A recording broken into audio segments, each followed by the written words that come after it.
Chambua. Naam. Mwanangu, hivi nikuulize kitu. Na usinidanganye. Kumbe una mtoto mkubwa. Sasa wewe naye mwanangu si nani meleta nyie, acha upuuzi basi. Sikia nikuulize kitu. Hivi ushai kukutana na shida ukaomba msaada? Mimi nilikutana na fida sio shida. Wewe naye. Mwanangu sizingui, yana kuuliza hivi. Ushai kukutana na shida ukaomba msaada wewe? Afu mbele za watu hivi. Yaani watu wametulia hapa ukaomba msaada. Ushai kukukuta? Msaada kama msara gani sasa? Wewe naye sasa sikia ngwambie.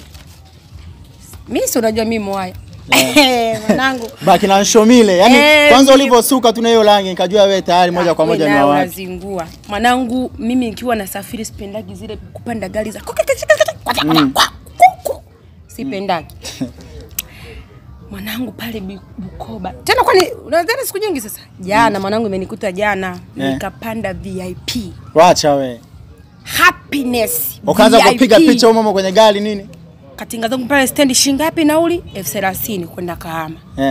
Nikasema andika. Kasema si ndo yenyewe? Si ndo yenyewe hapa mwanangu. Mambo ya ozo kitani 300 mwanangu hali ngumu. Kila kitani unataka ukojoe, kila kitu ukojoe, hali ngumu. Kapanda basi. Maana akatugawia tumaji pale juisi nini? Kibofu cha mkojo kikajaa mwanangu. Kibofu ndo nini? Tuendelee. Mwanangu bana tanka ndichi, choo pale ipo kama nyumba. Nilikuwa naimezea mate, nikaingia chooni. Ukasema si ndo pa kulala hapo? Hapo mwanangu nikaingia, nikamaliza kumwaga vitu vyangu pale. Fungua mlango, nafunguka. Mara gari nashika breki mimi nasikia hivi nawaza gari ndo nanipiga chini au? Fungua mlango haufunguki. Mwanangu niligonga. Choki kakutamani milango ikaacha kufunguka. Mwanangu mlango mwanangu niligonga msaada. Hadi aibu mwanangu. Hadi aibu. Ile yani nafunguliwa pa watu macho pa. Nikajiuliza hivi VIP sirudi tena.